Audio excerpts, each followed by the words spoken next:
Hello, good evening.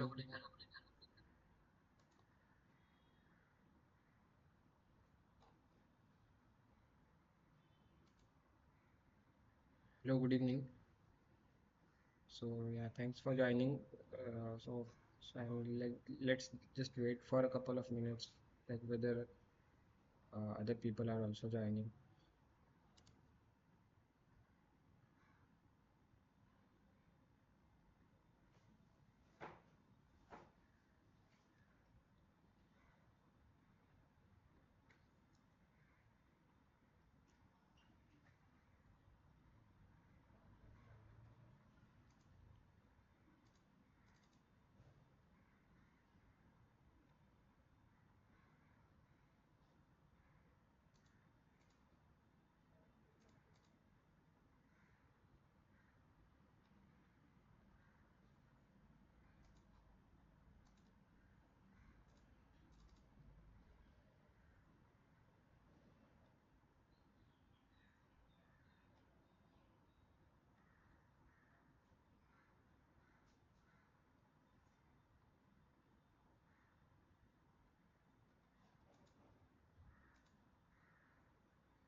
अभी थोड़ा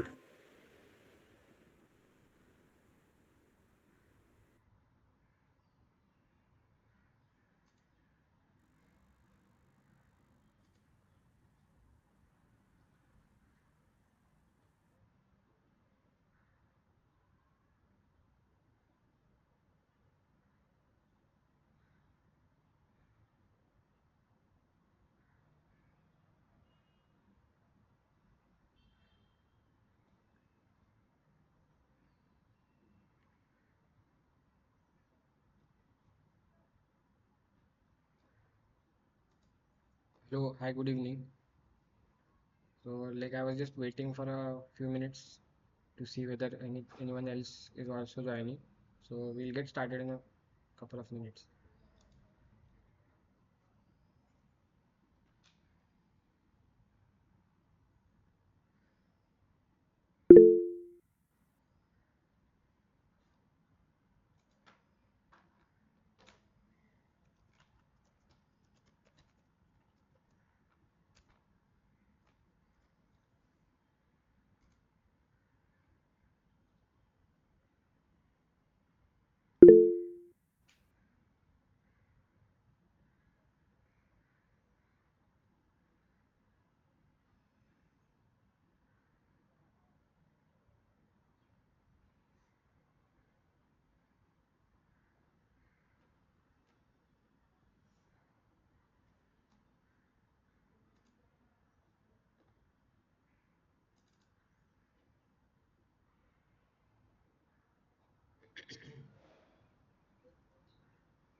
So hello, good evening all. So Thanks for joining this session. So my name is Parth Joshi, and I am a PhD student at the Department of Mechanical Engineering at IIT Bombay. And I have been conducting these online problem-solving sessions for this course since the last 3 weeks, and this is the fourth week. So, uh, so I think all of you that who have joined, I think have attended some of the previous sessions. So hopefully you are familiar with me. So so yeah, I think so we can get started now. So I don't think anyone else is going to join. So yeah.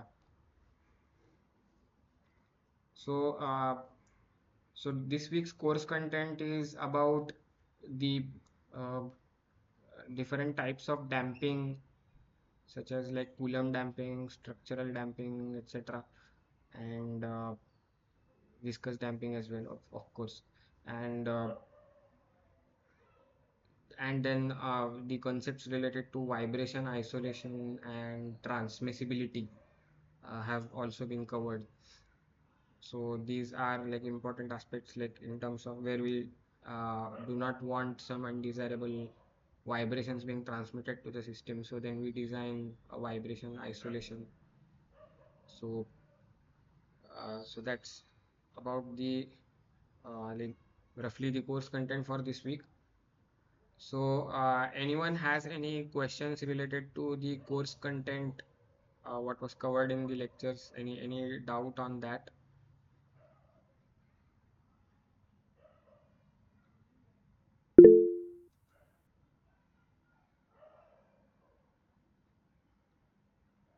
Okay. So yeah, so then in that case, like, so do you have any questions related to any of the assignment problems or anything like that, or related to the the assignment problems in the previous weeks or anything like that, or any other questions from your side? Yes, Mr. Amit, yeah, you can go ahead.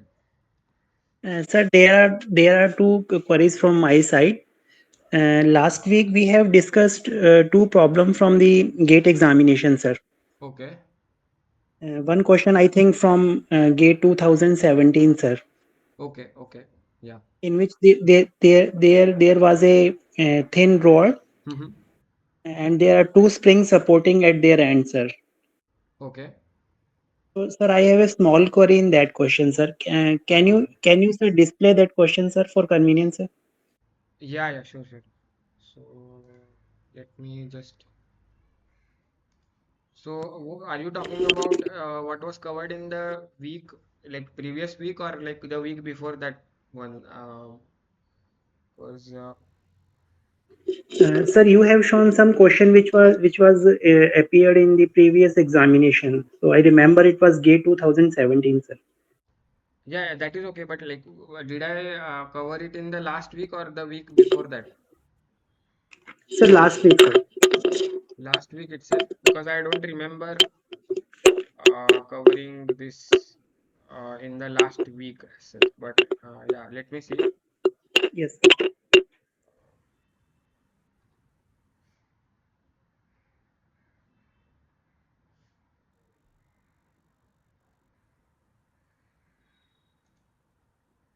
So this was what we covered in the last week. So let me just check. I because I don't think I have put it in the slides for this week, the previous week.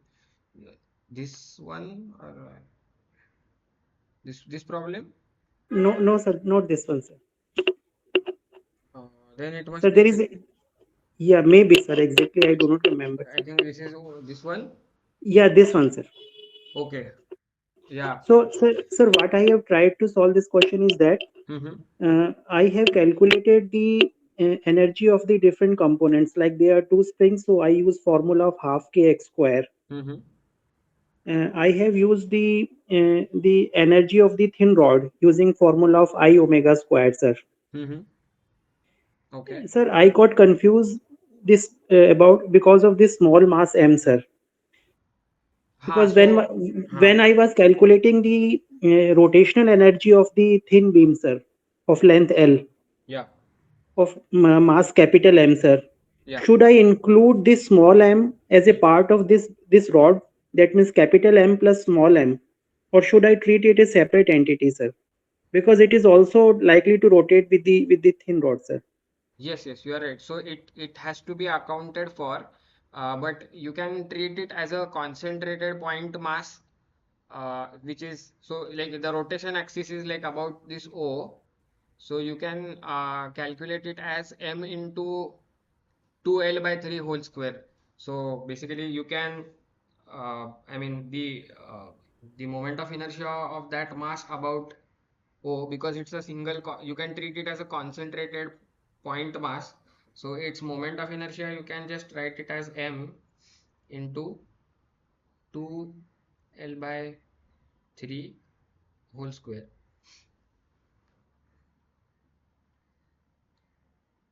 So that's it, like that's the moment of inertia of that mass about that axis O. And then you can find the moment of inertia of this rod about O separate, and then so you can then add it together. So does that answer your question? And so my question was that if I even if I consider this small m as a concentrated mass, sir, Yeah. and I assume that it is rotating about the same center O. Yes. So, sir, I have used the formula. I have used the energy method in this question, sir. Okay. So I have calculated the the potential energy of both the spring using half kx square, Yeah. and I have calculated the rotational energy in terms of I for this blackened rod, sir. Yeah. And sir, when we are calculating the energy of this small m, sir, Right. so what type of energy it will possess, sir? So it will only possess. So you can neglect, let us say, gravity, because let us say like it's on a um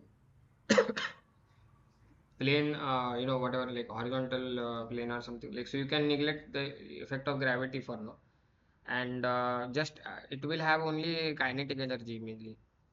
So because anyway gravity will only cause a static deflection as such, and so you can just consider like basically the so this is the moment of inertia I for the small mass m, and it's basically uh, you can say the omega. uh, so omega will be basically the same theta dot itself. So Yes, sir. this whatever theta dot of the rod itself, so that will be, so you can assume that it will always be attached to that rod. So you can like calculate it in using this moment of inertia approach, or also you can just calculate the kinetic energy using half mv square, simply just a point kinetic energy of the point Yes, mass, sir. where v is equal Okay. to 2L by 3 into theta dot, right? So because it is rotating about point O, and Yes, v is sir. equal to r omega, it will be tangential, right? So the velocity will be always tangential to the rod, and Yes, sir. this velocity will be 2L by 3, which is the radius about like the distance of the mass m from small m from O, which is 2L by 3 into theta dot. So that will be the velocity. So that half mv square, it's basically the same thing. Yes, sir. So Yes, sir. this into theta dot square. So I theta dot square or half mv square. Either way, like basically half I theta dot square or this thing. Both are the same thing. So this way you will get the kinetic energy, and then you can add it to the kinetic energy of the rod. So which is half of I about like I of the rod about O Yes, sir. into Yes, sir. that theta dot square, Yes, sir. and the potential energy, now in the potential energy of the spring also, you need to, when you say half kx square, so you need to incorporate the effect of the pivot Length of the location. rods. Pivot, Yes, sir. so the deflection, it's not, the deflection of both the springs will not be the same. So Yes, sir. the, Proportionate to the length, sir. Arm length. exactly, exactly. So it will be basically, so the displacement will be again same r theta. So one will be basically L by 3 theta, and here it will be basically 2L by 3 theta, that displacement. Yes, sir. Yes, So sir. yeah, so that you need to consider, and then you can just simply say like this, half I about O into theta dot square plus half into M into this 2L by 3 whole square into theta dot square plus half K into,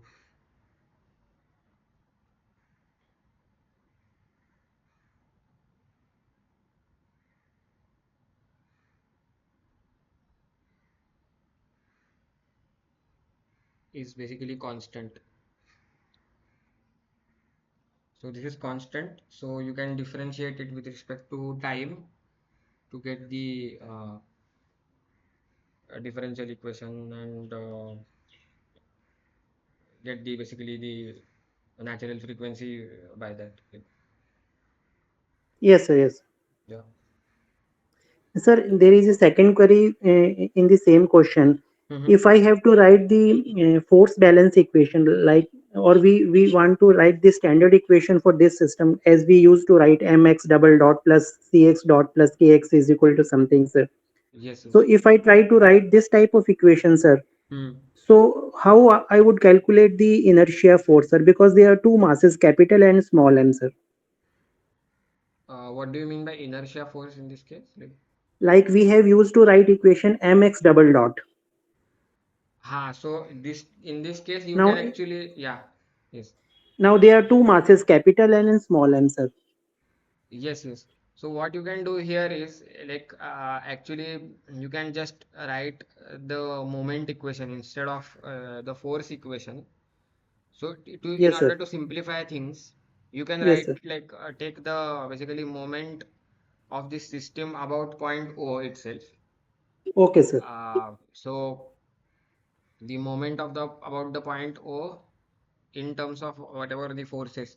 So now the spring force and all, like you can include that, and then But sir, the problem will remain same because the point O is not the center of gravity of the rod, sir. yeah, yeah, right. Yes. So So again, then again, it will create a inertia force, sir. I think mx double dot. so you need to basically incorporate the this Both thing of the like inertia, sir. either, so yeah, so you can either directly write it as I about O into theta double dot plus this whatever mass into the small mass into whatever 2L by 3 into theta double dot. So that will be the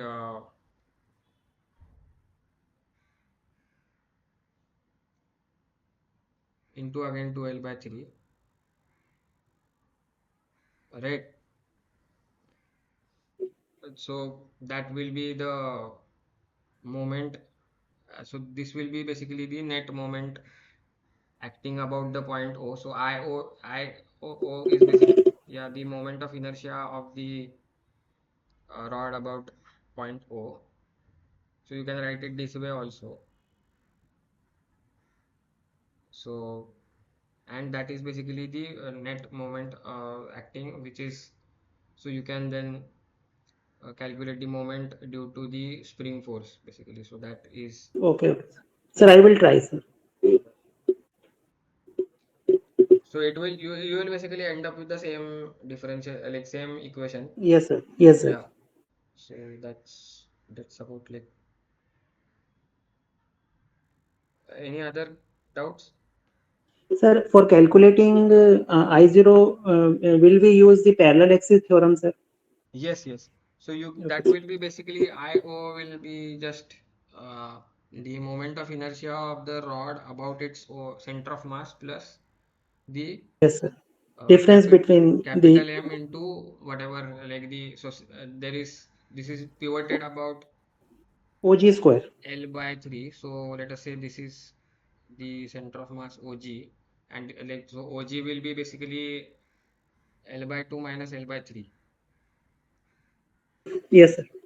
So OG square. So where this is basically L by 2 minus L by 3. So which is basically L by 6, right?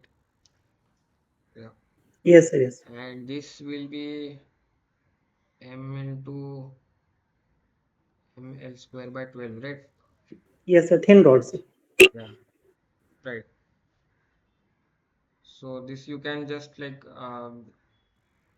yeah, so this is like you can get the moment of inertia about point O using this. Yes, sir. Thank you, sir. Yeah. Is that okay? So then Yes, sir. Yes. yeah. So then any other question? Sir, would you publish the answer of two other questions which we have left because we are lacking time, sir, last time, sir? Which one which questions are you saying like Sir, there was a question, the automobile is running on a road, sir. yeah, yeah, we are going to do that today. Okay. And so the Which second question in which we have to find the constant of the equation A and B, sir. XC plus XP, sir. Initial conditions was given, sir. which question are you so last week's are you talking about the last week's question? Yes, sir. We have tried on the Jamboard, sir. If you remember, sir, XC plus XP, sir. Under damped case, first we have calculated the zeta. Okay. Sir, can you show the answer of the question so can I match with mine, sir? This one. Yes, sir. This one, sir. Okay, okay.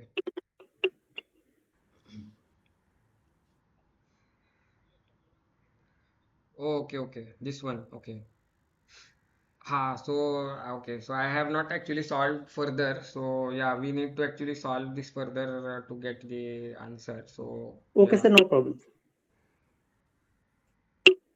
So do you want me to solve it right now or No, sir. I have tried, but just want to check whether I have done correctly or not, sir. Because okay, this is a okay. good question to understand the concept.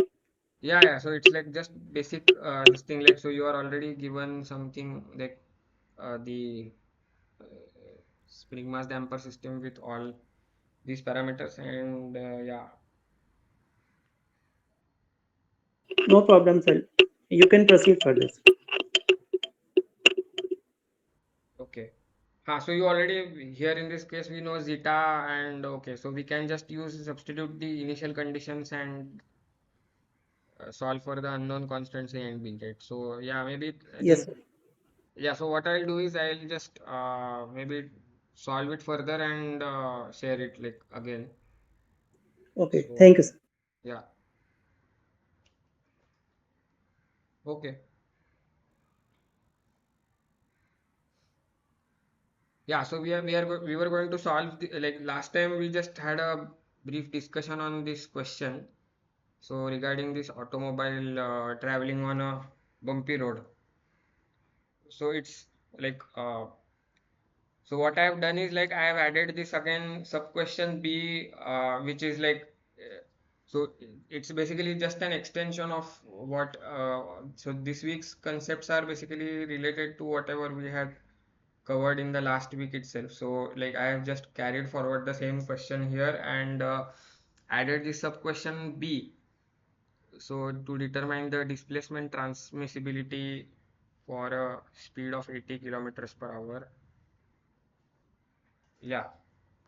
So it's this question was basically if we have a car that is traveling over a bumpy road, and let us assume like let us say for simplicity that it is like the road elevation. You can represent it as some sinusoidal function.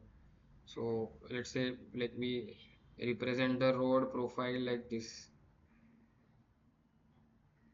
And so the distance from peak to trough, which is basically the peak to peak amplitude, so that is given to be 0.2 meter. And distance along the road between the peaks, so this distance so is 35 meters. So this is like a reasonable approximation of a bumpy road. And it is given that the natural frequency of the automobile is 2 hertz. So this is the natural frequency of vertical like basically the vertical oscillations along the vertical direction. And the damping ratio of the shock absorber is given. So we have to find out what will be the amplitude of vibration of the automobile at a certain speed of, let us say, 60 kilometers per hour. So any idea how do we so anyone has thought over like how we can approach this problem? How can we solve this?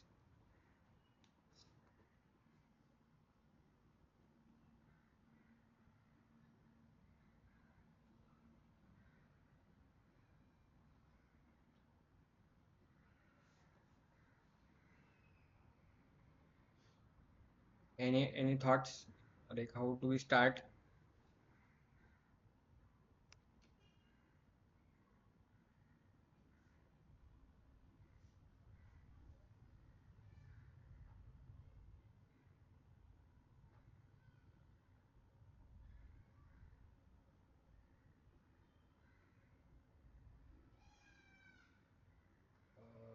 Okay, so then like basically here it's already given in the first sentence itself, like the we can model the automobile as a single degree of freedom system vibrating in the vertical direction. So what we can do is like we can consider a very simplified lumped parameter model. So if we were to actually do a very detailed analysis, then we have to consider like all the wheels separately, like or the like which like whether which part of the bump is the front wheel going over and the rear wheel going over, and then like then the displacement of the car body will depend on that. But let us say if we consider lump all the four wheels together and consider it as a single, let us say approximately some single wheel going over a bump, and consider the whole mass of the car as a single single block of mass m, capital M.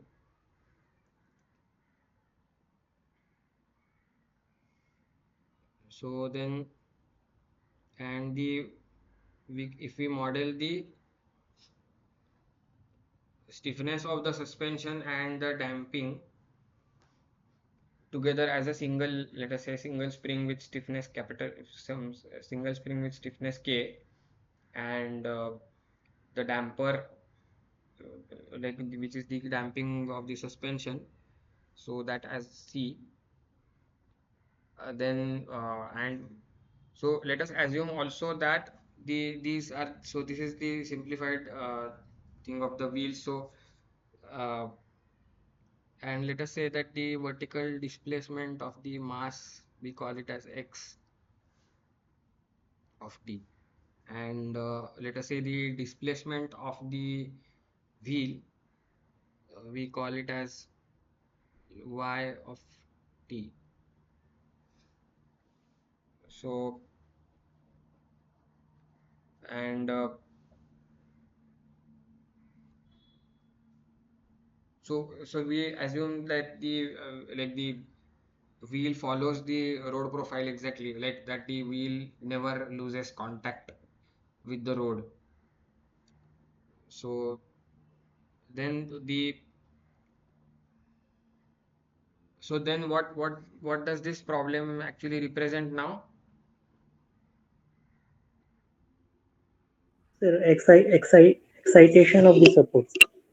Yes, it's like basically a forced vibration.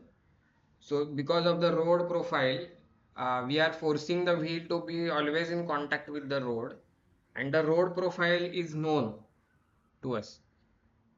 So, so let us say if the mass m, or basically the car is traveling with a speed v, uh, and then and let us say we call this peak to peak distance as L, capital L.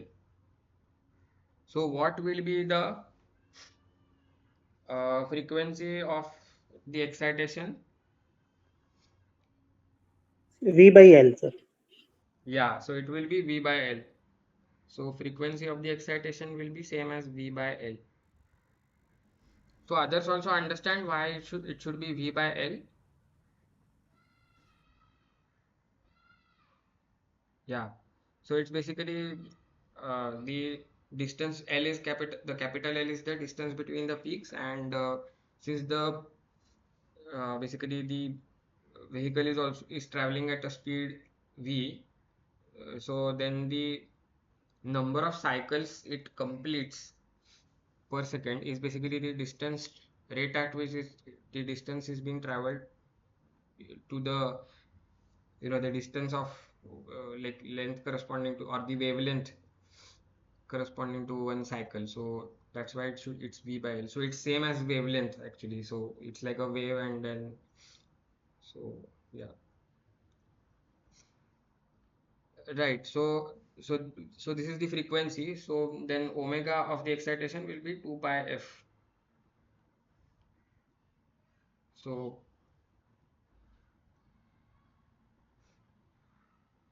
now the excitation will be basically y is equal to some y naught sine omega t, and so we know basically that this is some kind of a displacement excitation because of the support movement. So in that sense, so the displacement y is prescribed, and we basically need to find out what is the displacement x. So let us draw the free body diagram of the mass capital M. So we basically assume that this displacement x is with respect to its equilibrium position.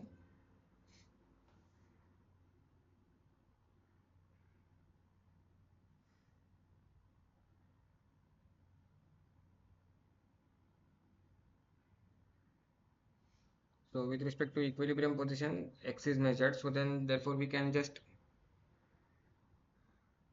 neglect the effect of gravity.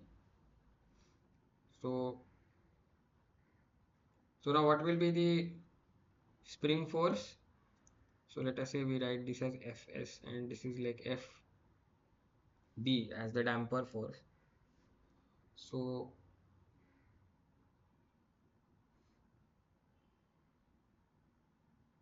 what will be the expression for the spring force?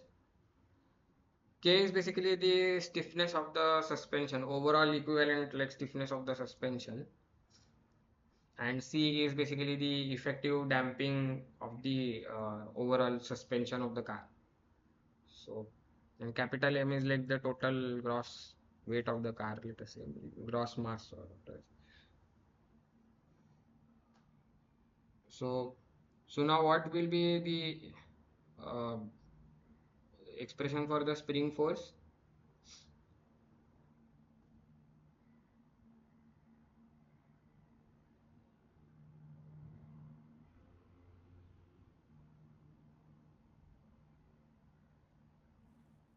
Sir, K time X minus Y.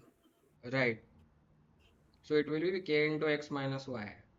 And similarly, damping force will be C into X dot minus Y dot. So this is assuming like X dot is greater than Y dot. So then the it will basically act on in this downward direction, and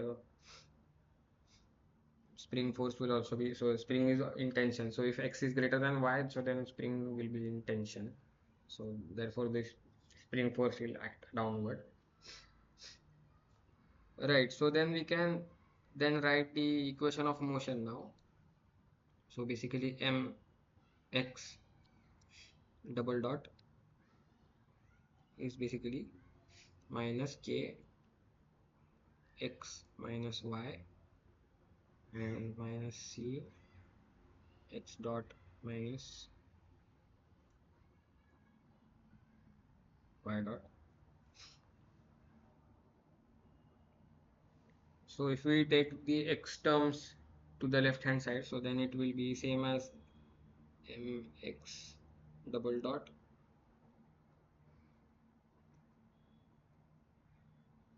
plus c x dot plus kx is equal to ky plus c y dot.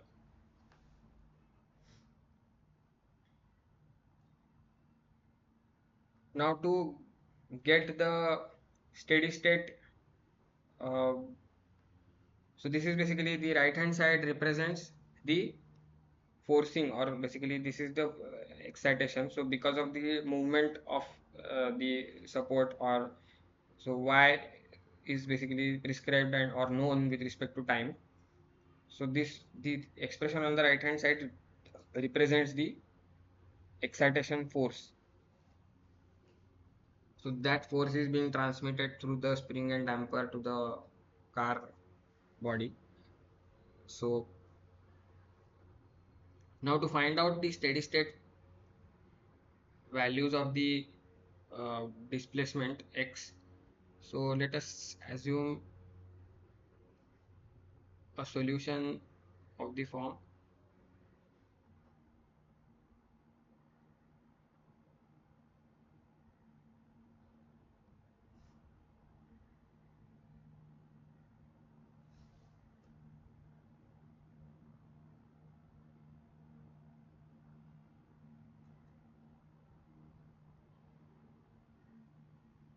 and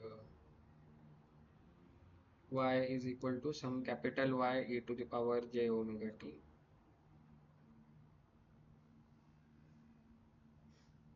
and then substitute in this differential equation. So then we will get basically,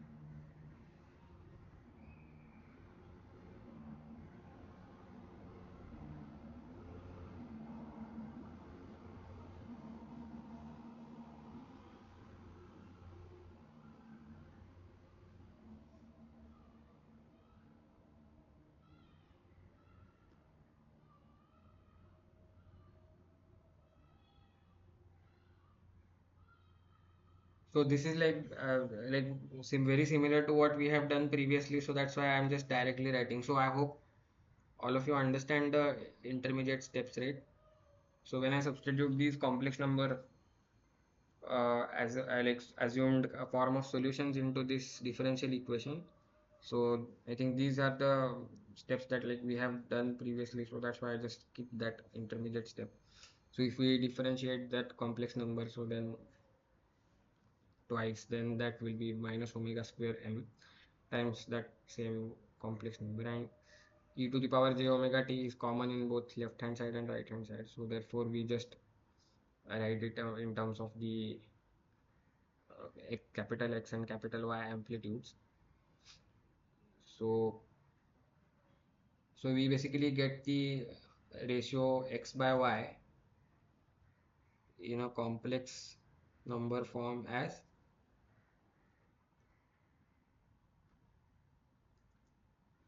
does everyone understand like what I'm doing? So any doubts?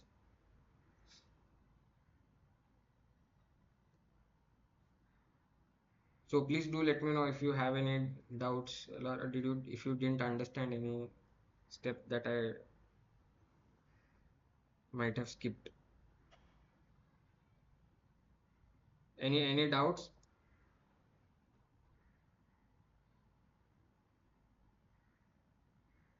Yeah, it's fine. Okay, fine. Okay. Yeah.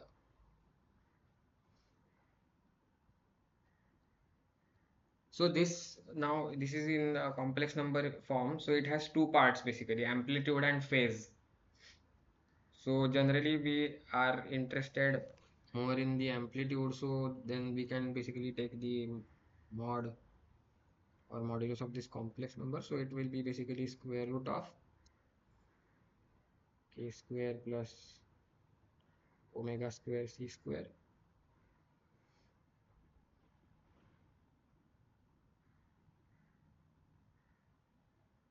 So square root of the real part and square of the real part and imaginary part.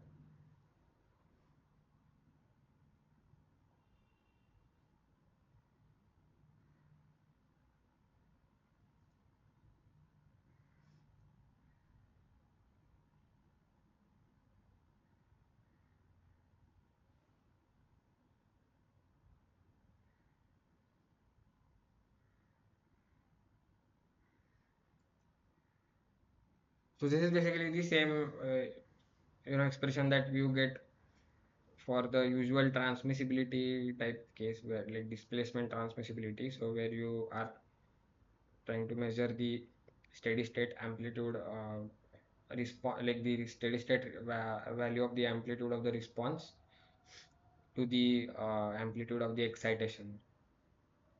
So we can apply the same usual things that so we like basically say omega n is root k by m. So the which is the natural frequency of the vertical oscillations, and the damping ratio theta is, let us say, c by cc, which is, so the critical damping is,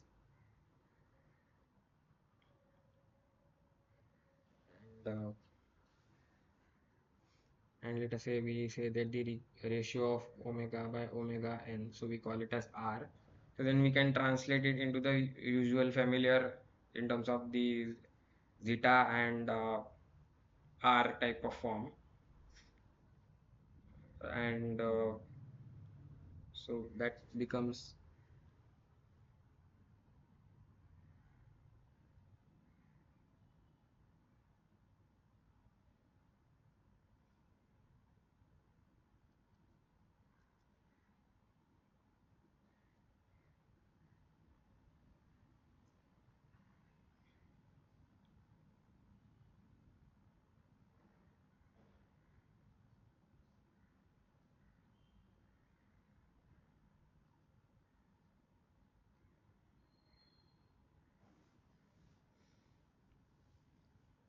So this is like the usual expression that we get for this case for the transmissibility.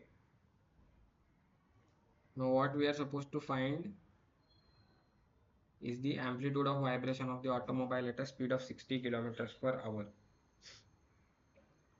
So for 60 kilometers per hour, so we in meters per second is like basically 60 into 5 by 18 in terms of so in meters per second. So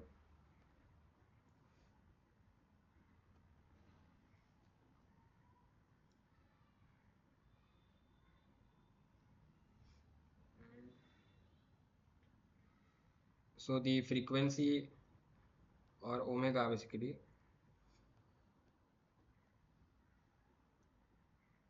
will be 2 pi v by L,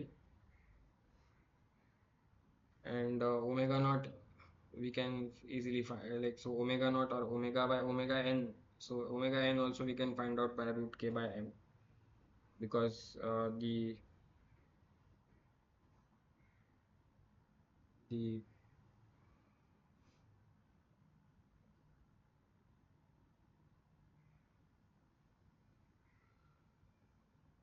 natural frequency is directly given, so 2 hertz is already given.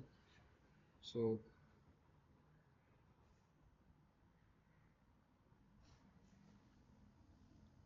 this is how 0.106. Yeah, so I think we'll check that. So so what I was actually proposing that we can actually see how we can use, like a simple demonstration of using MATLAB to solve these, simple kind of problems. So instead of just deriving the x is 0.106, okay. Yeah, so like you can just substitute like all these values, zeta and whatever, like get the answer. So yeah, what I was proposing that if you want, I can just show you a quick demo of how we can use MATLAB to yeah. So like if we use MATLAB, then we can just simply automate that whole thing. Like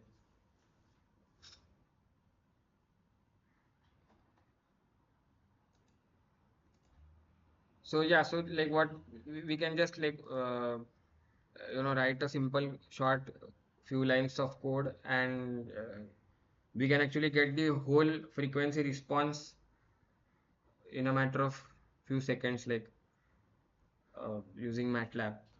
So whatever the usual graph that we plot for the entire frequency response, so we can just get it in a matter of seconds, like using MATLAB. So let me just share my screen. So I just wrote this simple MATLAB code to kind of plot this entire frequency response. So let me just explain you what this code is. So this, why not here? So this is like, so is anyone already familiar with MATLAB?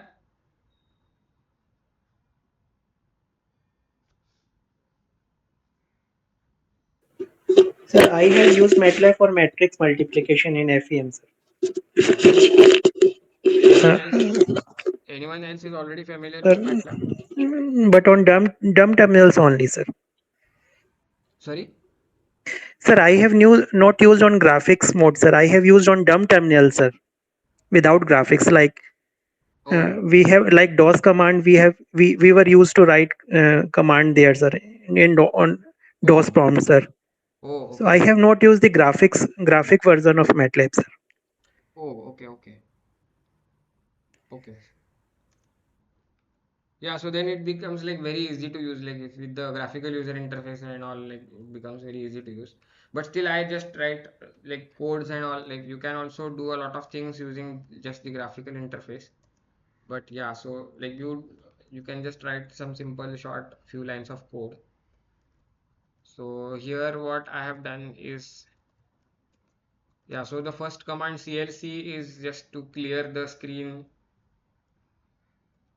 like to clear the command window. Close all basically does the closes all the figure windows if there are any. And set graphics is basically I have just created some um, a small code to kind of set the default property of the figures whatever that it plots, so that thick line width plots which you can very clearly see, and all the markers and axis labels and also. So anyway, that's not very important, but uh, yeah, so the next one basically is why not, which is point one. So here it's like instead of C programming in MATLAB, it's like just very easy to define the uh, any variable. Like instead of C programming where we need to explicitly say first like what is the data type and all. So here MATLAB will just figure it out on its own. Like if you say a equal to some one, and then so it will basically take it as either double as the type default. If you want to change it, then you can explicitly specify it, or if you enter it as a some character, uh, so then it will basically take the data type on its own. Then this is basically the wavelength, as I told you, or basically the distance between peak to peak. So this is the natural frequency f naught. So this is again the same omega naught, which is again same as the natural frequency in omega, or basically angular frequency.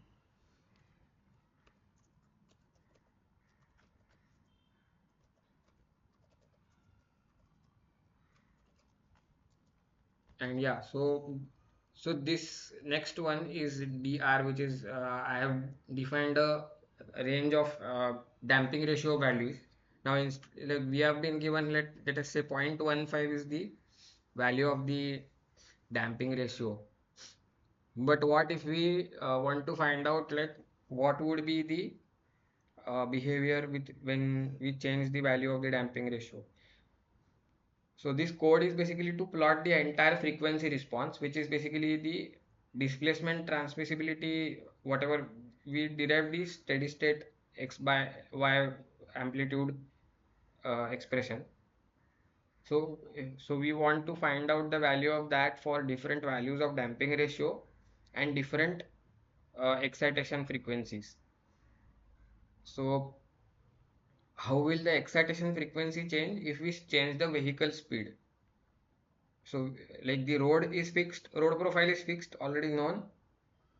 Only the vehicle speed will can change. So because of the change in vehicle speed, it will change the frequency of excitation. So and I have considered basically different damping ratios,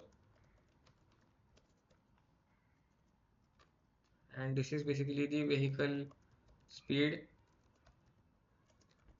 in meters per second.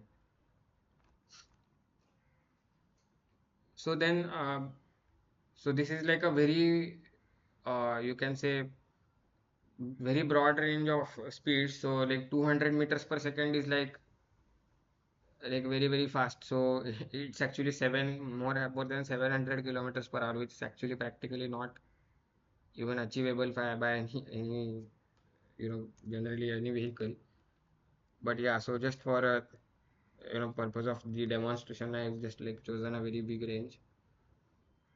Yeah, and this is basically the excitation frequency in terms of the vehicle speed and the wavelength. And this is the ratio omega by omega naught is the frequency ratio. So these are all the input variables that we get. Now here what I have done is I have used the to basically write the the displacement transmissibility. I have basically used the you can say matrix computation abilities of MATLAB. So because of this, I could do this matrix multiplication by just writing a single line of code. Otherwise, what we can do is if you want to do this whole thing like for over to sweep over the range of damping ratios and the sweep over the entire range of uh, vehicle speeds, so we can also write it as a for loop and then do this calculation for every vehicle speed and every possible damping ratio. But instead of that, we can just avoid that and just write it in this way, because it can basically do either element by element multiplication or matrix multiplication. So when I say star into like a star b, so then that means basically it's a matrix multiplication, and dot star or dot to the power is basically dot represents the operator which is like element by element. It does the element by element. So when I say r dot to the power 2, that means that it's basically the you find out the square of every element. So it's basically saying that in each element of the array R, you do the square of uh, each element. So does everyone understand what I'm saying? Yes, sir.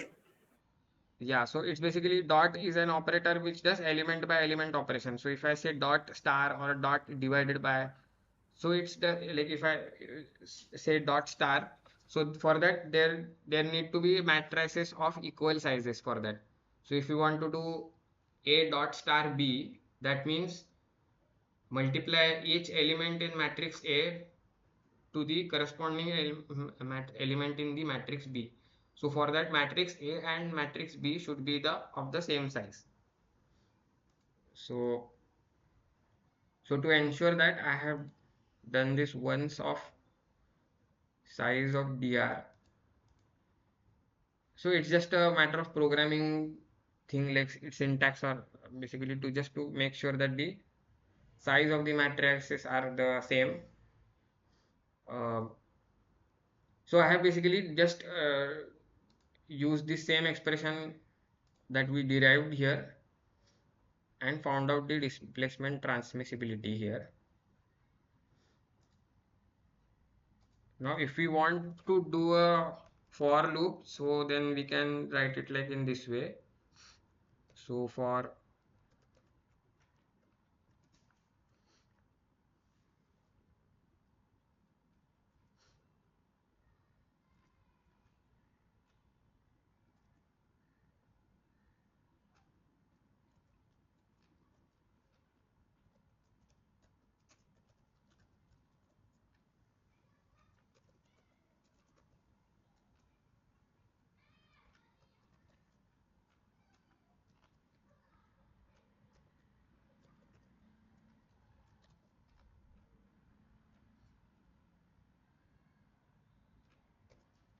this, like, let us say we define a matrix, like, let us say TD1, which has the number of rows is basically the number of, let us say, damping ratios, and the number of columns is same as the number of elements in the vehicle speed array. So we have considered this vehicle speed array, uh, which is basically like speed values from 0 to 200 meters per second with a step of zero point 0.5. That's how we have created here. And damping ratio, for that we have specified a basically certain discrete number of elements.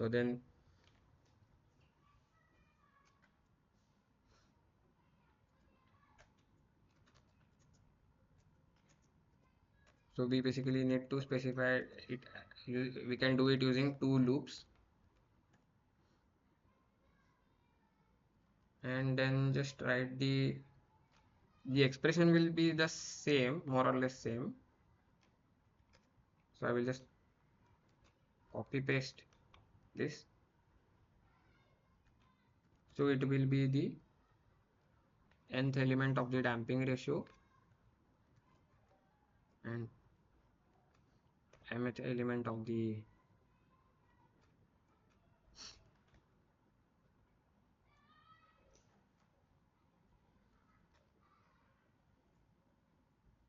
So now we don't need this now, this particular thing, because now we are doing it as element by element. So it's like a scalar multiplication here. So we don't need the dot operator here now.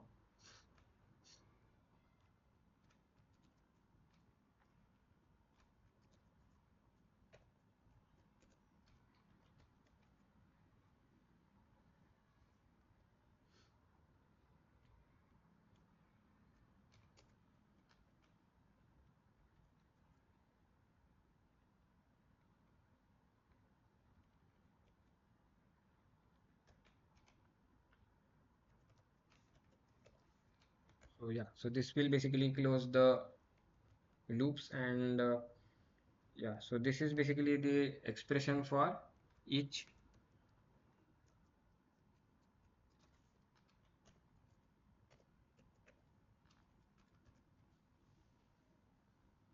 So for every damping ratio and every value of vehicle speed, so we can calculate this expression.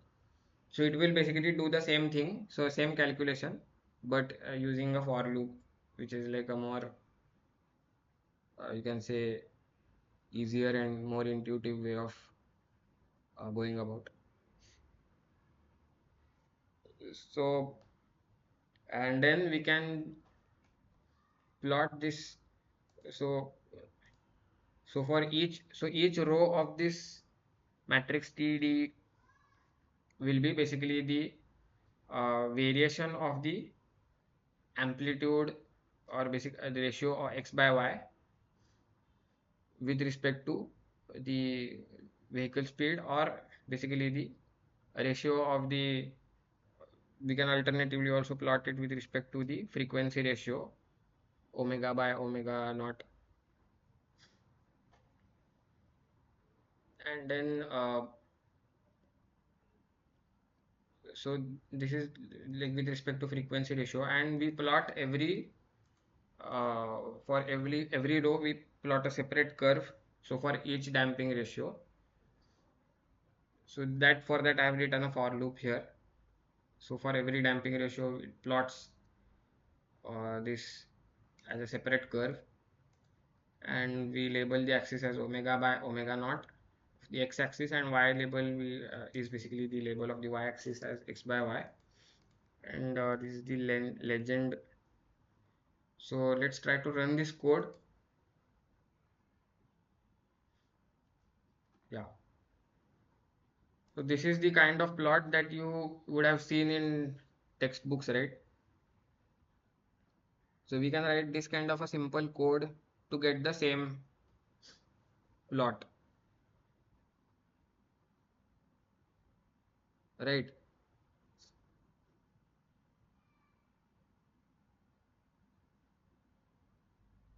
Does that make sense? So any doubts?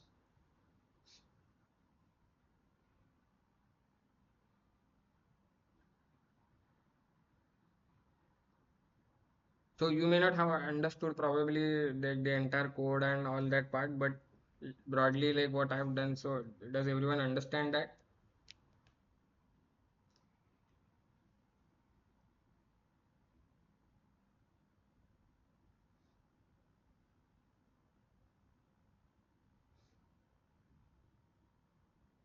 Any questions?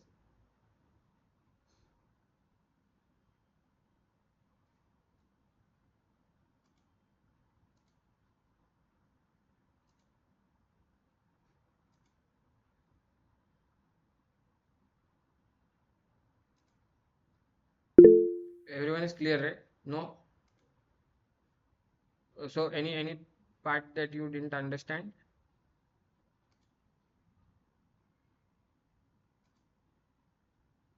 So Mr. Prashant, I think so you said like you have not okay, you understand, right? Yeah. So it's like, so now to find out like let us say for 60 kilometers per hour, so we wanted to find out what is the uh, amplitude for the displacement the displacement amplitude x for the vehicle speed as 60 kilometers per hour. So let us say, so we uh, define that v1 as some speed, so that is let us say 60 into 5 by 10, so that is in meters per second. So the corresponding frequency of excitation into,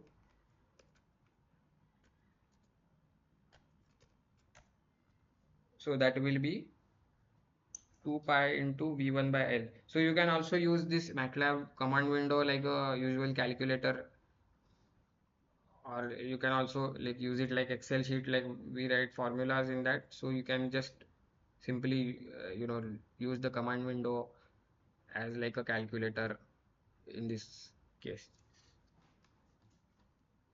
So when you input an expression, so it will give the output in the next line.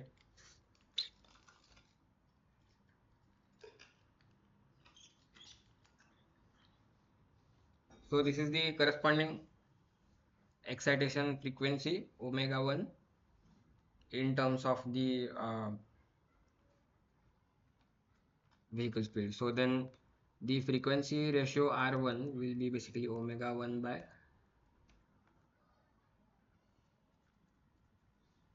omega 1 by omega naught, which is 0.2381. Now to find out, and this is like for displacement, sorry, for the damping ratio is given to be 0.15, right? So now what we can do is to find out the answer to our specific question. So which is basically corresponding to a frequency ratio of 0.2381. What we can do is just read off that value from this graph itself, because this graph itself consists of answers to all the different the it contains the value of the displacement transmissibility for different damping ratios. So what we can do is just read off that value from this graph itself. So for that we can just, I'm just trying to zoom in into that portion of that graph which is relevant to us. So then we are basically looking at the the purple colored curve, right? So I'm just trying to basically zoom in into that part of the curve so that you can easily do it like in the figure window. So you can zoom in into that relevant part of the curves.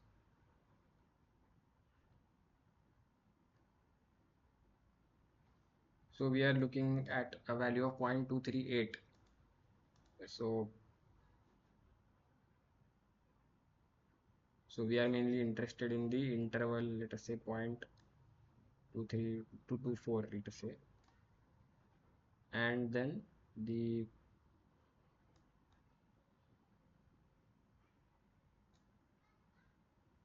yeah. So this is our purple colored curve.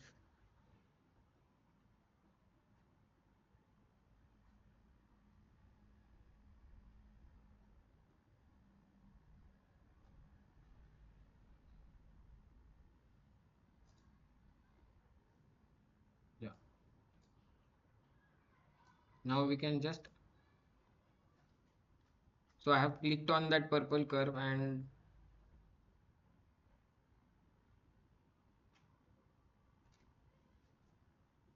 we can just slide that point along that curve till we get to 0.238. So yeah, so this is 0.2381, right? So it's 1.06 as it comes out to be the uh, x by y ratio. So I think you got the same answer, right? Like as the displacement transmissibility here, right?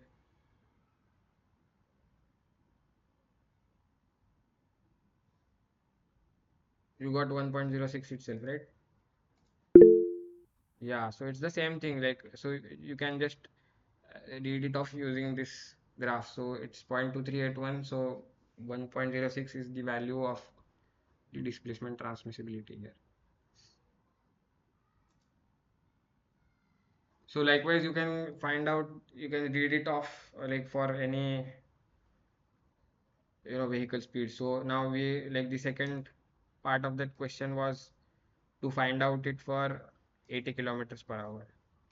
So we just have to repeat the same steps now. So instead of 60 we write it as 80.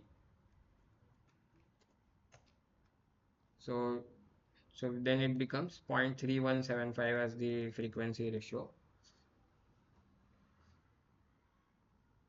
So simply we can just zoom in into that part of the curve and find out what is the displacement transmissibility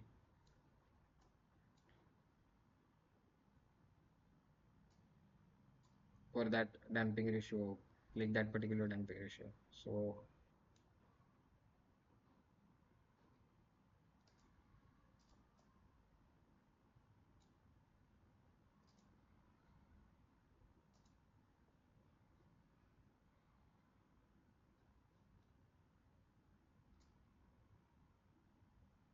Yeah, so it will be 1.111. So that will be the transmissibility for that particular speed.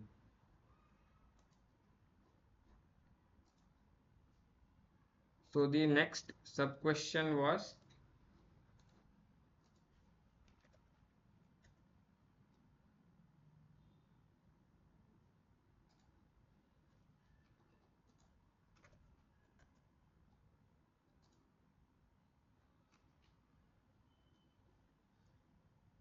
so the C sub question C is basically, if the speed of the automobile is varied, find the most unfavorable speed for the passengers. So what will be the most unfavorable speed for the passengers? Yeah, critical speed meaning what? What will that correspond to? R equal to zero point 0.1. No, R equal to 1, right?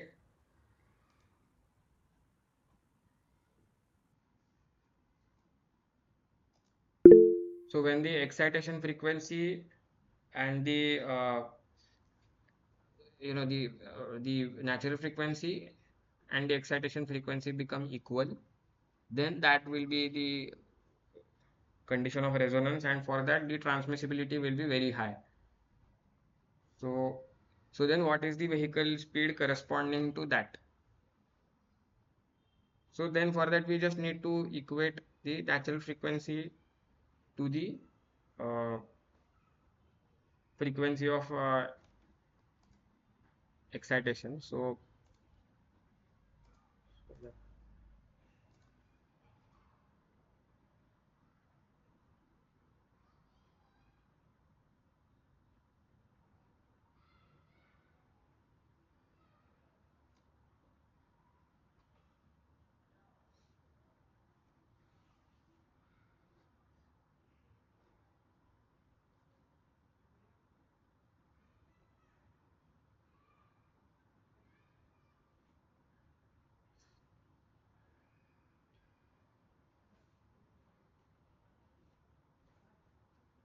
So the natural frequency is given to be 2 hertz. So we need to just find out the vehicle speed for this. So for which V by L is 2 hertz, which means basically that V is 2 into 35, which is 70 meters per second. So in kilometer per hour, it is basically 70 into 3.6. So it comes out to be 252 kilometers per hour. So that's like really fast.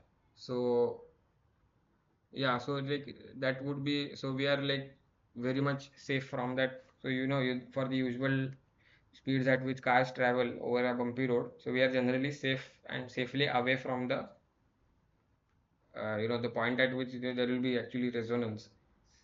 So that's around 252 kilometers per hour.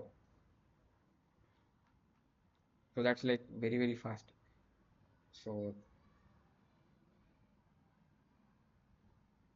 makes sense.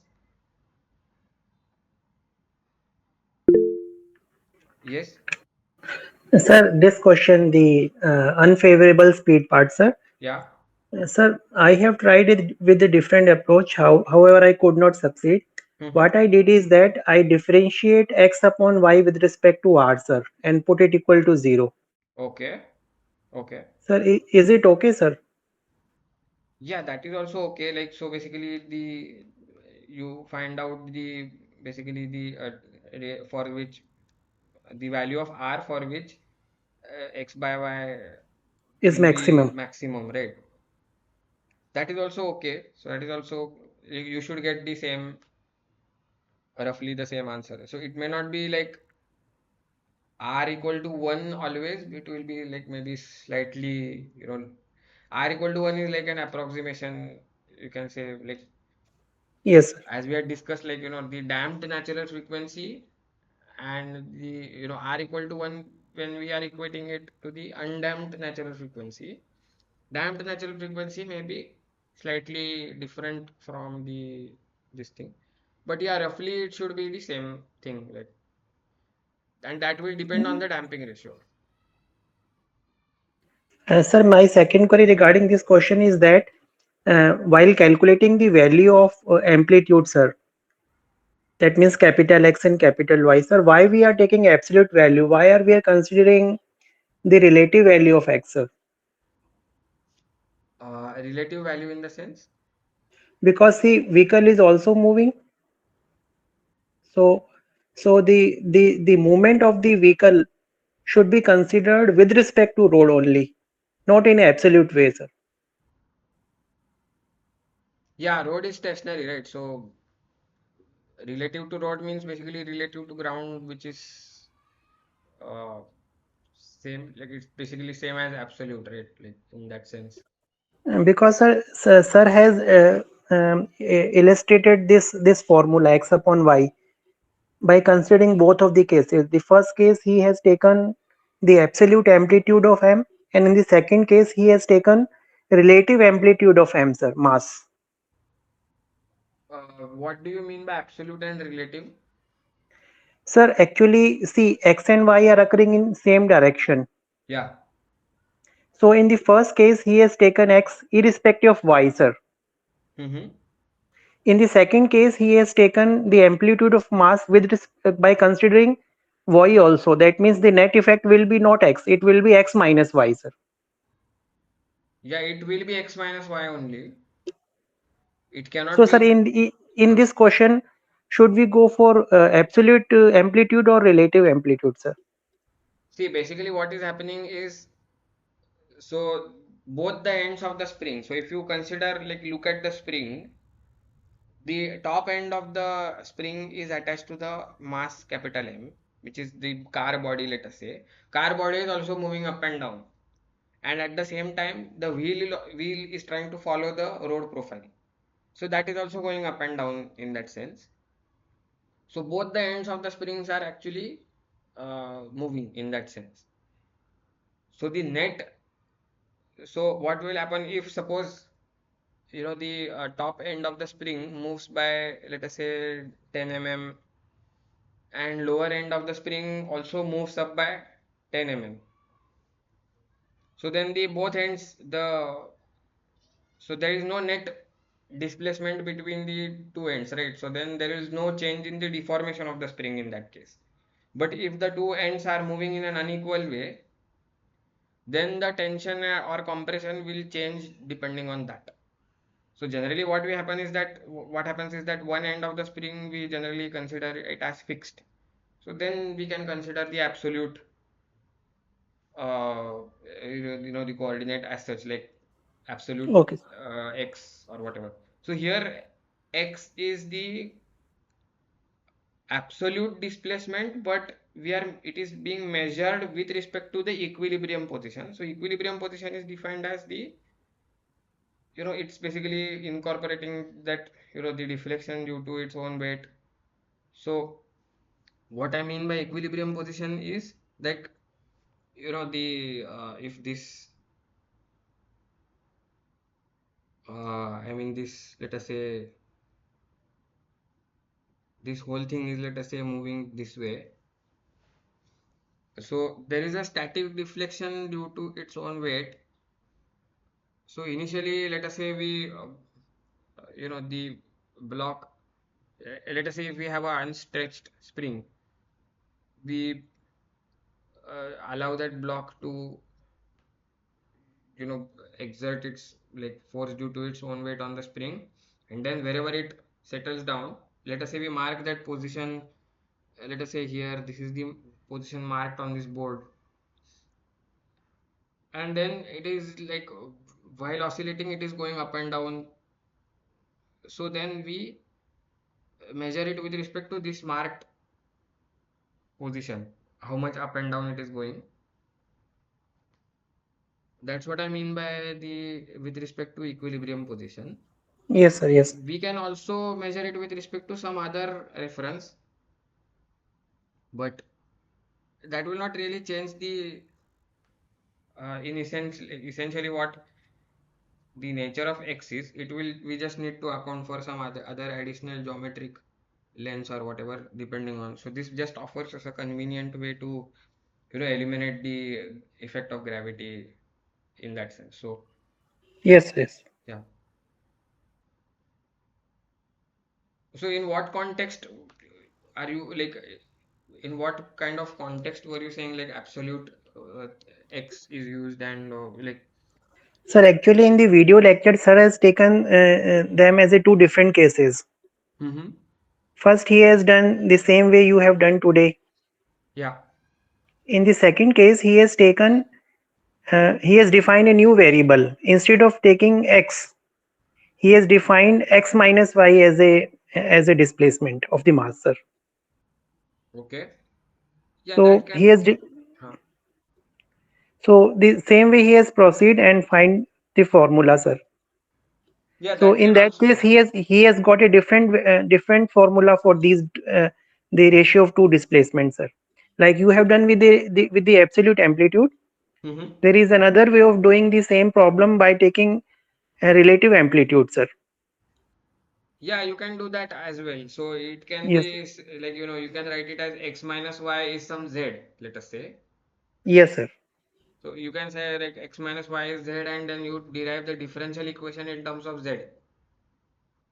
Yes, sir. My question is that if a person is sitting in the automobile, Mm-hmm. so will he feel x motion or z motion, sir? As far as comfort is concerned, sir. It will be z only because that's Yes, the sir. Yes. relative displacement. Yes, sir. Yes, sir. That is the point because when we are considering comfort zone or these type of things, I think we should try with Z only, sir. Yeah, we can also try it with respect to z also. Yes, thank you, sir.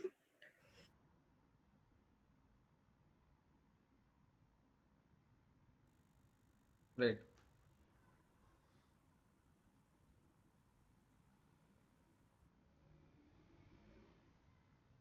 Sure. So then that was about this question. So any other question related to this problem?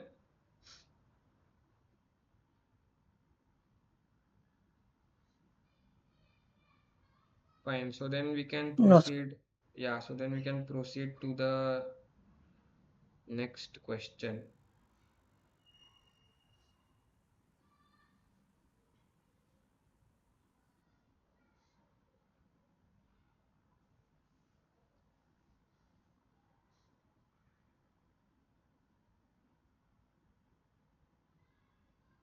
Yeah. So this is like a simple problem again. Like it is saying that, you know, a vibrating machine is isolated from the floor, and we are already given the transmissibility ratio. Find the ratio of the excitation frequency to the natural frequency of the isolation. So this is like just a direct uh, question. So we know the expression for the transmissibility ratio. Now we are not given any information related to damping, right? So then we can just simply assume damping it is zero. So it's like simple undamped system. So like let us say transmissibility ratio is,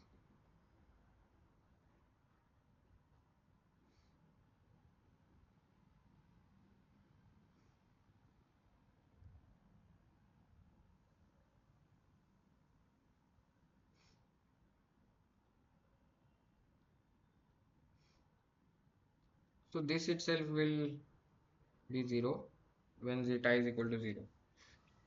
So it will just reduce to 1 upon 1 minus r square.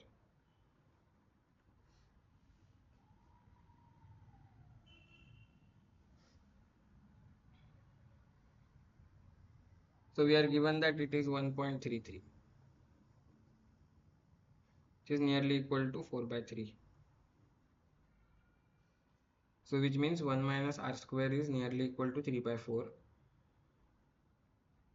and r square is 1 by 4, which gives us R equal to 0.5.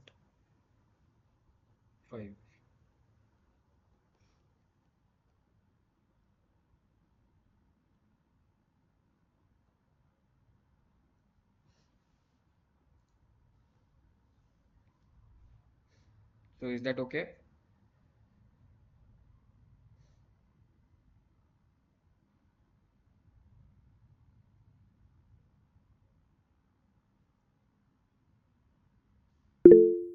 Yeah. Sir, in this question, we want to reduce the transmission of forces to the floor. Is it okay, sir? You need We to want to reduce the transmission of forces to the foundation, sir. yes, yes, yes. So that means Ft should be less than F0, sir. What should be less than what? Sorry. F transmitted divided by the amplitude of the F force F0, sir. Mm-hmm. Ft should be less than F0, sir. Because we want to reduce the vibration going towards foundation, sir. Because Yes, we want to isolate the machine, sir. yes, yes. Yeah, So, but in sir, this question, actually the transmissibility ratio is given to be more than 1. yes, sir, yes, sir. But yeah, in ideally, yes, we want to be in that zone where transmissibility ratio is actually less than 1. Yes, sir, that is my query, sir. Yeah, yeah, exactly. So the machine is to be isolated. So that means basically that you should be operating at a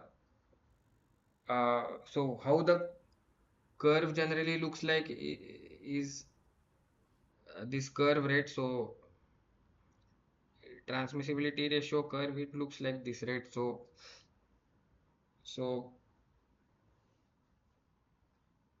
so in any case, like whether the floor is vibrating or machine is vibrating, there is some relative motion, right? So that's causing the transmission of forces. So we should be operating at frequencies like greater than this, like the natural frequency. So to avoid the resonance part, and then to basically to have a this is like the start at zero frequency transmissibility ratio is actually 1, right? If you substitute R equal to 0 in this, Yes, so sir. you will get 1. Yes, it So starts from one. yeah, so so the transmissibility ratio is always greater than 1 up to for 0 to the up to the natural frequency. And if your operating frequency is greater than the natural frequency, then it starts going down. And for certain frequency ratio values, the value of the transmissibility ratio will again be fall down, like fall up, like No, sir, from the graph it is okay. It looks okay, sir. Because R is 0.25 here, sir.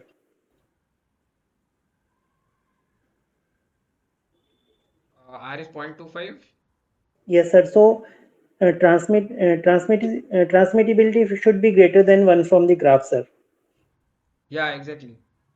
But my question is that if we think like that, which I am saying, sir, since we want to reduce the transmission of the forces to the foundation, sir. Yes. So, so do you think, sir, that transmissibility should be small, sir? Yeah, it should be smaller than 1. For that, we generally, what we do is we design it in such a way that uh, that we are always operating in a zone where our excitation frequency is greater than the natural frequency, so that we will have a transmissibility ratio generally less than 1.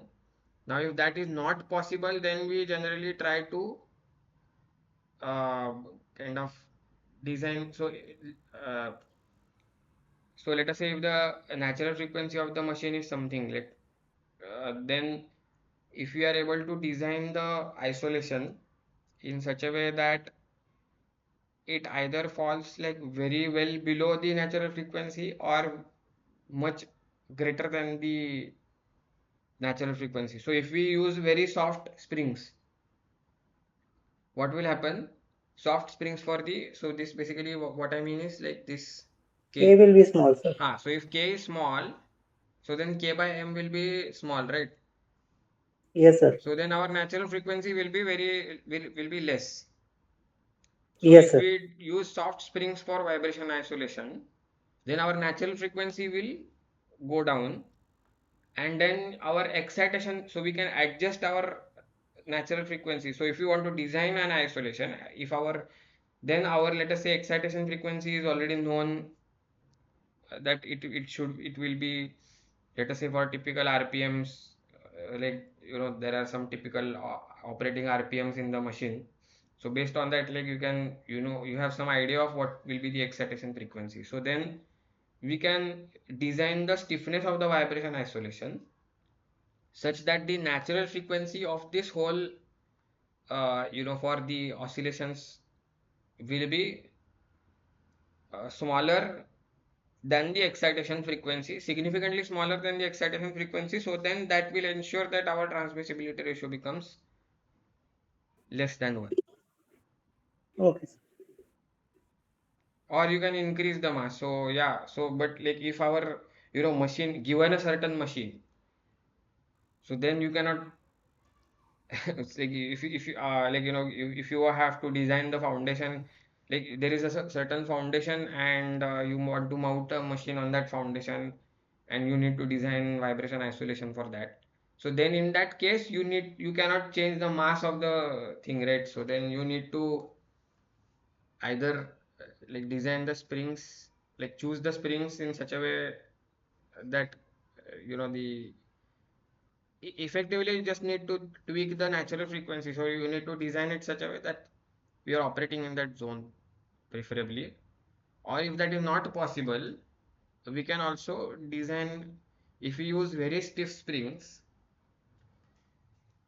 then it will what it will do is, like, we'll operate in this zone in that case, where then if Yes, sir. our springs are very stiff, then the natural frequency will increase.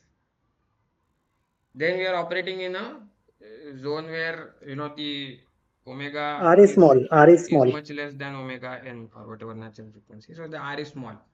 Yes. So then we are like operating at a transmissibility ratio slightly greater than 1. Not that much, but like, Okay, sir. it depends on like what is the system that we are like being given. So if the machine is like very very heavy, and we are not able to use very, soft springs for that, so then we have this kind of an option, like, to use a very stiff spring, like, if at all, like that.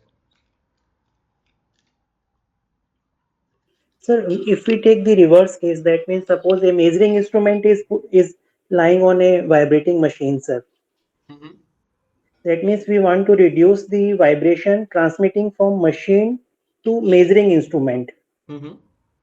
That means just reverse the case what we have just discussed, sir. Mm-hmm. Sir, in that case, we want transmissibility to be low, I think, sir. Is it okay, sir? uh, Measuring Suppose we have instrument. suppose we have a vibrating machine. Right. Okay, a measuring instrument has been put over it to take some measurements, sir. Okay.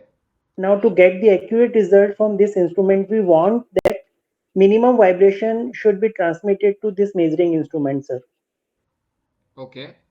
Otherwise, the results will not be accurate, sir. Right, right, right. So, in that case, sir, what is the how the meaning of transmissibility changes from this case, which we have just discussed? Should, in that case, which I am just telling you, transmissibility should be very very low, sir. Is it okay, sir? Yeah, it should be low only, because then because like, if we are attaching some sensor, let us say some Yes, sir. accelerometer, Yes, sir. suppose if we are Yes, sir. Yes, attaching sir. some accelerometer to a machine. Yes, sir. So if we just want to avoid, uh, there is, suppose, like, let us say I'm working on some lathe machine or something, and there is another lathe machine few meters away, a few feet away, and that is Yes, sir. mounted on the same floor, let us say. So that has some, let us say, vibration, that is causing some vibration, and that is transmitting some vibrations to that floor, and that same floor is No, no, sir. oscillating. That, Then that, that is a different case, sir. No, no, let me just complete. So, Okay, sir. so let us say there is another lathe machine, and that is transmitting some vibrations to the floor, and that floor is, that floor is again vibrating because of that machine, and those, let us say, those vibrations are Yes, sir. Yes. causing some disturbance to the lathe machine on which I am doing some measurement. So Yes, sir. Yes. for that we need to have that vibration isolation, so that that signal is not captured or reduced. So if we, because like accelerometer will also calculate, will, if those vibrations also are being transmitted to that other lathe machine on which we are doing measurement, so then again that will cause some noise basically in measurement in that sense, or undesired signals, like which we are, like, trying to remove or reduce. So for that, vibration isolation needs to be in that again same where zone where transmissibility ratio is less. Yes, sir. Or if that is not avoidable at all, and if we, that is known already, let us say that some, external disturbance, frequency, that there is some undesirable vibrations, so which is already known, so that can be filtered out from that measurement separately, like, using filters and all that. So so that can be also taken care of in that way. So,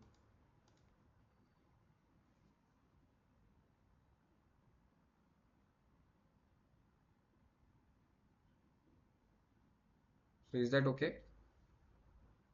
Sir, this the word vibration isolation. Sir, is it means we are increasing the transmissibility or we are reducing the transmissibility? Actually, this word is confusing me, sir. So it can be like, so you can, when I we say think it why, has different meaning for both the cases.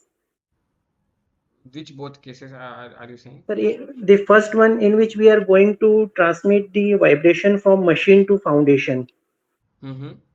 In that case, we are using, say, some damper or some spring, sir.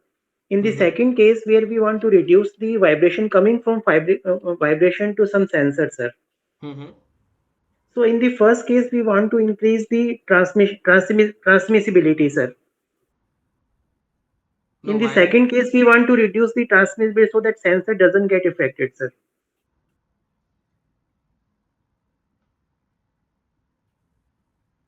No, I didn't get your question. So actually, Sir, in the first case where we are going to transmit vibration from machine to foundation, mm-hmm. the transmissibility should be high, sir. Okay. In the second case where the vibration is coming from the foundation itself Mm-hmm. and going toward a sensor, Right. in that case the transmissibility should be low, sir. Is it okay to say, sir? Yeah. So like, if no, no, it's like, why would you like to transmit vibrations to the foundation? I did not understand. Like, if you have, let us say, IC engine mounted on the chassis, like let us say take an Yes, sir. example of Yes, a sir. car. Yes, Okay, sir. so car, so in car there is always a certain shaking force, always will be there. Like, if you have like a multi-cylinder engine, so there will be always some kind of, so then, so again, let us consider, you take that chassis on which, let us say, the IC engine is mounted. So do you want actually the vibration of coming from the IC engine because of the shaking forces to be actually transmitted to the chassis, because all other things are also mounted on the chassis, let us say the frame, and No, sir. whatever, so We then, do not want, sir. so that vibrations from chassis will again be transmitted further to, let us say, driver's seat. So that we don't want, right? So then we again Yes, want yes. to isolate the vibrations of the IC engine. Okay, sir. So, so that should not be transmitted to the chassis, or Yes, sir. or Yes. reduce that, right? So for that we need vibration isolation in that sense also, like, Yes, sir. in that sense. Isolation should be effective, sir. Yes, yes. Yes, sir. In the second case, when the vibration is going from a machine to a sensor, sir, Yes. in that case, what should be our priority, sir? Isolation should be high or small, sir? No, Again, should be high, sir. yeah, so you would also always want to avoid, Yes, sir. especially Isolate the system. Yes, sir. so you would always want to avoid things which are not like external to that Okay, machine, okay. right? So then again, Yes, sir. it's Yes. the same thing, right? So it's you want to only capture the things Yes, sir. which, I got the idea, sir. huh, Sir, actually, in the case of say forging machine, suppose we are operating a forging machine, sir. okay. In that case, sir, what should be the effectiveness of that means should the isolation should be high or low, sir? In that case, I think it should be low, sir. When we are transmitting the vibration from a machine to earth, Mm-hmm. like we have a forging machine, Yeah. we want to transmit the vibration to the earth itself, sir. Or should again the vibration isolation should be very very high so that vibration should not go to the earth, sir. Actually, this foundation word actually I am taking as a earth only, sir. Yes, it is. That is okay. That is correct. So like, uh, so it's like not. It will never happen that vibrations will not be transmitted to the floor. By the way, by like it Yes, will sir. Yes, sir. always be transmitted. So it can never be Okay, sir. zero.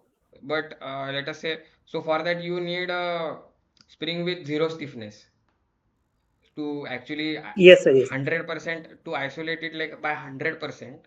So for that you need to actually kind of have a zero spring like stiffness as zero. Yes, sir. Zero. Yeah, or infinite. So Yes, infinite sir. Yes. will again reduce the transmission like transmissibility ratio to actually be zero, like so then Yes, sir. Yes. so so then in that case, um, so yeah, if you have like this kind of forging or something kind of machine, so again you want, so like if you have consider like let us say some shop floor, so if the forging machine starts, like every time it does like this hammers on top of some whatever billet or whatever, then if Yes, we sir. actually start transmitting those kind of forces to the Yeah, foundation, they will disturb the others, sir. so not only disturb, the flooring itself will get damaged. So Yes, in a sir. few Yes. days, so again, we would like to avoid that as well. So in general, why would we like to like we would generally always be looking for the case where we want to avoid or reduce the forces being transmitted to the Yes, sir. foundation as such, like Sir, actually, I was so. thinking that if we transmit more vibration to the earth, sir, it will be helpful, sir. I think this is the wrong, sir. I thought the earth will absorb the vibration, sir.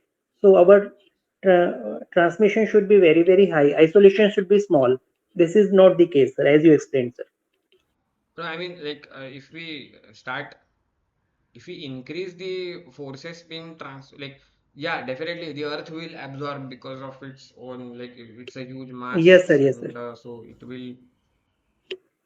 But locally, like, if you consider it like, like in a like industry shop floor, so if you like design it in such a way that the you like start transmitting greater amount of forces to the foundation, then it will actually cause like I think the foundation itself like that itself like may get damaged, like the foundation itself Yes, sir. might Yes. fail or something. Yeah, as I Yes. think, yeah, Mr. Prashant just said, like foundations are also like they may also fail, like so Yes, sir. Got the idea, sir. yeah.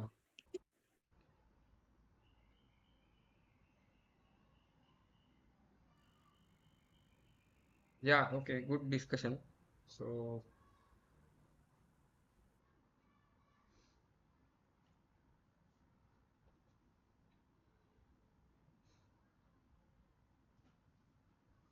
Yeah, so this is an interesting question. So when there is some shaking force that is being transmitted through the spring, let us say, when does damping become detrimental?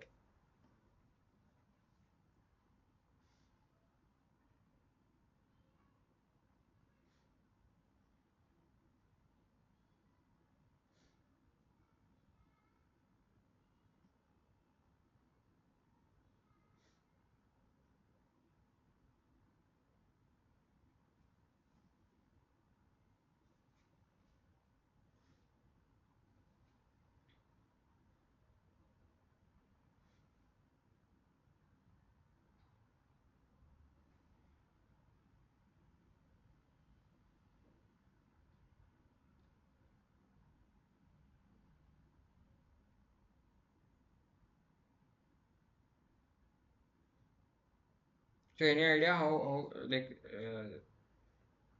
how we can approach this?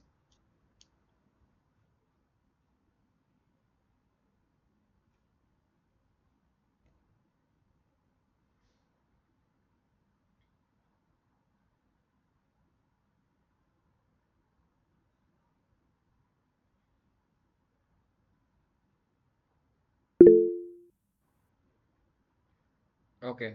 So yeah, so not understanding the question, so fine. So I'll just rephrase it. So like let us say consider the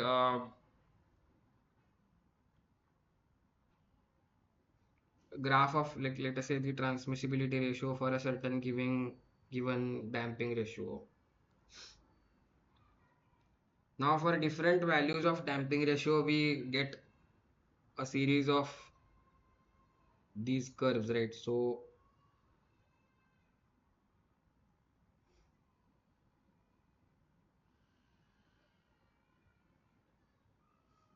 let us say this is for some zeta 1, zeta 2.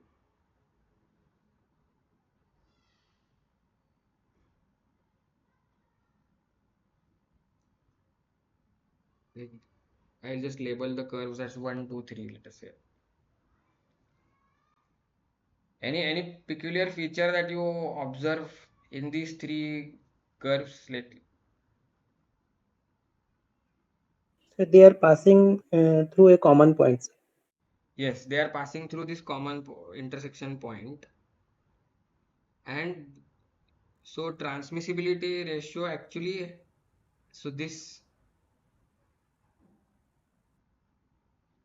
it if you can check like this thing, like it actually passes through the point 1.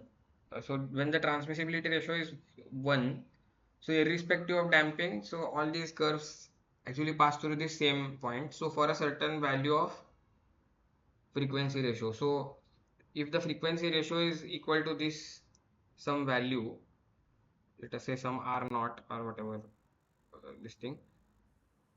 So for that, for any given value of damping, the transmissibility ratio it becomes 1.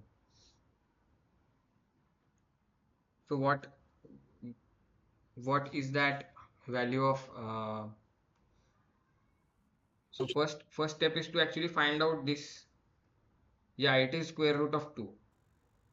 So yeah, we can solve this actually, like that root of 1 plus 2 whatever, 4 zeta square r square upon whatever 1 minus r square whole squared plus this. So this is equal to 1. So if we solve for this, we get we can get that value of r. So it actually comes out to be root 2. So for any value of damping ratio,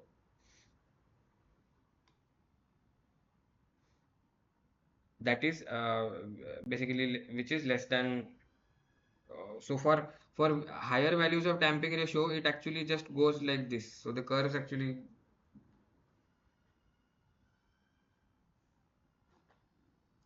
So so you can see like these curves, like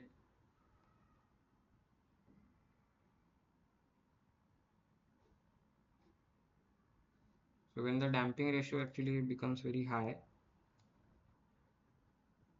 so these curves actually just go like down like this.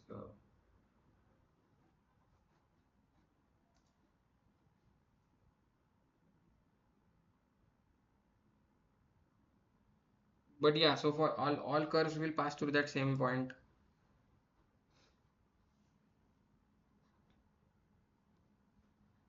Now when we say damp like damping becomes detrimental, so what does that mean? Say like, so for a certain given like frequency ratio, so let us say here, so this is the curve corresponding to 3, and this is the curve corresponding to 1, and this is 2. Now when we are basically so if we look at the transmissibility ratio value for a certain given, like let us say R1, so for the same value of frequency ratio, if we increase the value of the damping ratio, transmissibility ratio will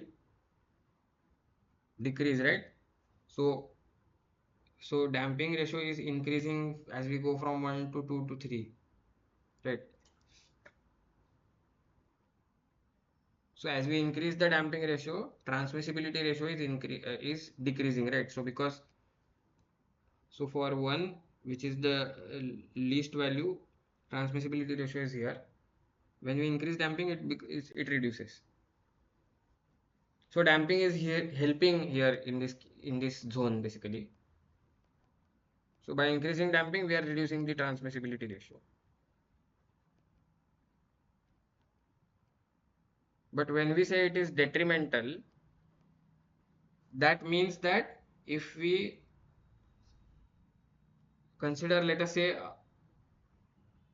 an operating point here, let us say, now if we if we increase the damping here now from 1 to 3, it is actually increasing the transmissibility ratio. So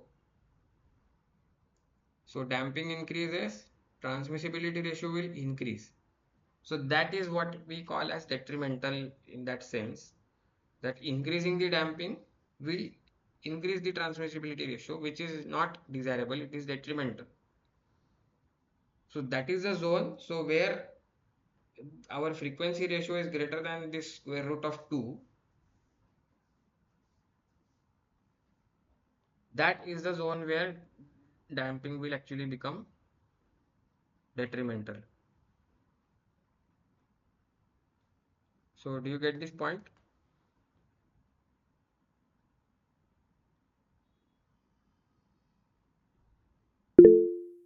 Yes.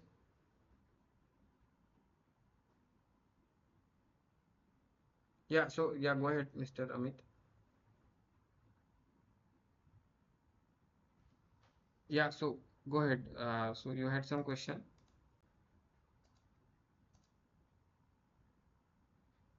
So you raised your hand, right? Sir, my question is that when R is greater than 2, Yeah, root 2. Yeah, yes. yes, sir, root 2, sir.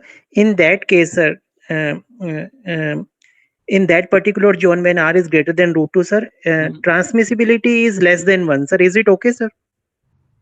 For Transmissibility ratio is less than 1, definitely. for given value of zeta, sir.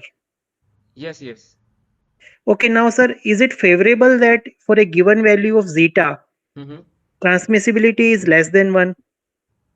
Is it a favorable case or not, sir? It is favorable. Like if the, but that So, depends sir, on, yes, but that depends on now whether the transmissibility ratio is less than 1 will depend on the ratio of the, like the excitation frequency also, right? The excitation frequency and natural frequency ratio. So, yes, sir, I think what I understand, if we increase the damping in this zone, sir, that will not helpful, sir. Yeah, that's what like exactly. So that's what this Yes, sir. question is Yes. asking here. So if we are operating Yes. in that Okay, sir. zone where transmissibility ratio is actually less than 1, now if we increase the damping further, that will increase the damping, like Yes, sir. that will Yes. increase the transmissibility ratio. Sir, otherwise, for a given value of zeta, transmissibility should be, if it becomes lower, sir. I think this is a favorable case for us, sir. For a given value of zeta, sir. Yeah, so if we are like if we for a given value of zeta, if we want to decide where we want to operate, then we would also always operate beyond r greater than root 2, Yes, sir. so Yes, sir. as to avoid that transmissibility ratio. Yes, sir. Yeah.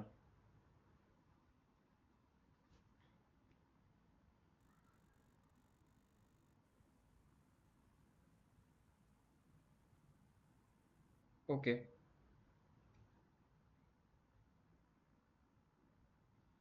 So yeah, so I had actually pulled out this figure from the slides. So it shows the same, like it's like slightly clearer here that the damping values are labeled here in this. You can see that as we increase the damping values, uh, the when it is greater than square root of 2, so it's already labeled in this figure, right? So it's square root of 2. So when it is greater than that, so it uh, transmissibility increases with increase in damping.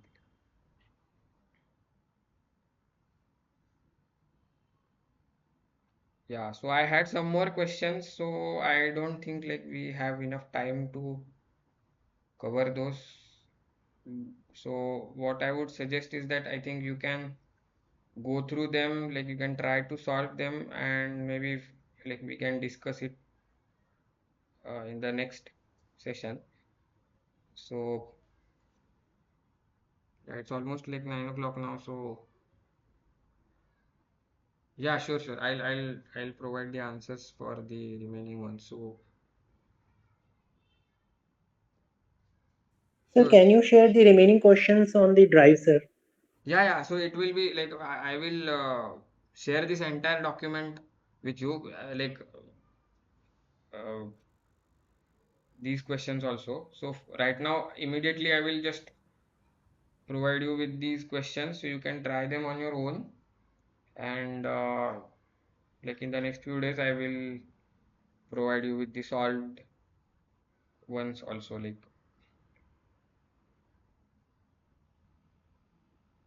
so, whatever we have already discussed, I will just immediately upload it for now, and then I will provide you with the the other solved. How many questions will there be in the final proctored examination? So actually, I'm not really sure about that. So sorry, I won't be able to answer that question because I haven't really gone through that kind of exam yet. So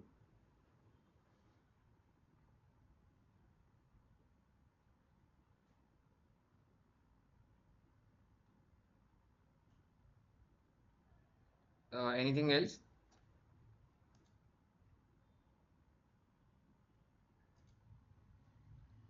So okay, I think so. Then we can uh, close like the session for today, and we'll meet again on next Friday.